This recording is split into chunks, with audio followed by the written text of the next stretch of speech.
दर्शकों, आपका स्वागत है मेरे YouTube चैनल पर। ये वीडियो एक संत की है जिन्होंने चींटियों को छोड़ने के लिए मुगल सराय से वृंदावन वापस गए।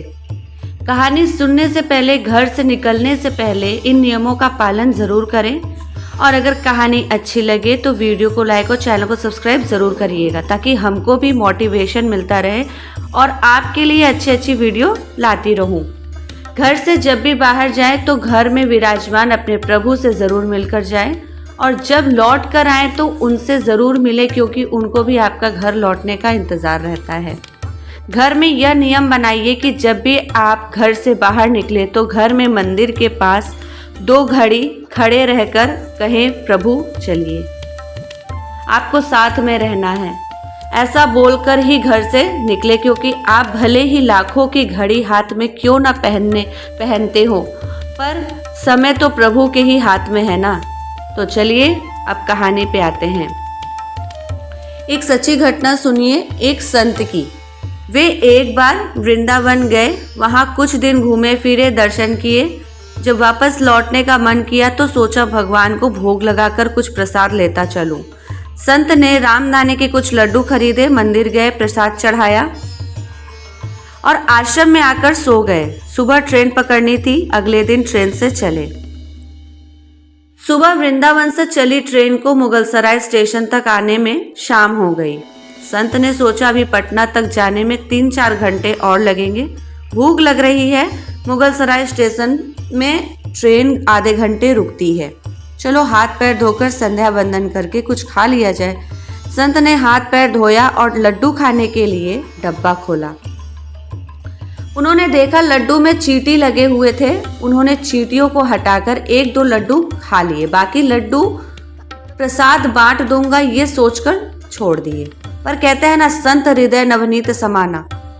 बेचारे को लड्डुओं से अधिक उन चींटियों की चिंता सताने लगी।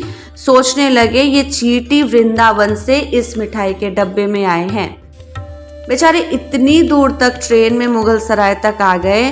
कितने भाग्यशाली थे ये चींटी। इनका जन्म वृंदावन में हुआ था।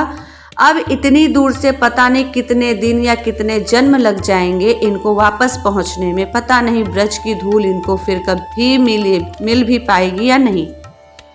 मैंने कितना बड़ा पाप कर दिया, इनको वृंदावन छुड़वा दिया। ये सोचकर संत दुखी हो गए। बहुत सोचने के बाद मन ही मन विचार किया, मुझे वापस जाना होगा और इन्हें वृंदावन छोड़कर आना होगा।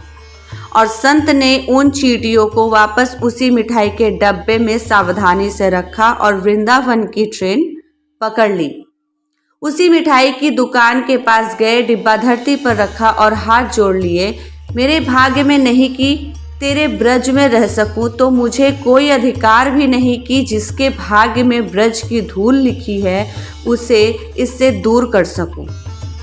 दुकानदार ने संत को देखा तो उनके पास आया और बोला, महाराज चींटी लग गए तो कोई बात नहीं, आप दूसरी मिठाई तोलवा लो। संत ने कहा, भैया मिठाई में कोई कमी नहीं थी, इन हाथों से पाप होते होते रह गया, उसी का पश्चाताप कर रहा हूँ। दुकानदार ने जब सारी बात जानी तो उस संत के पैरों के पास बैठ गया, भावुक हो गया। इधर दुकानदार रो रहा था, उधर संत की आंखें गीली हो रही थी। बात भाव की है, बात उस निर्मल मन की है, बात ब्रज की है, बात मेरे वृंदावन की है, बात मेरे नटवर नागर और उनकी राधा रानी की है, बात मेरे कृष्ण की राजधानी की है। पूछो तो बहुत कुछ है, नहीं तो बस पागलपन है, बस कहानी है।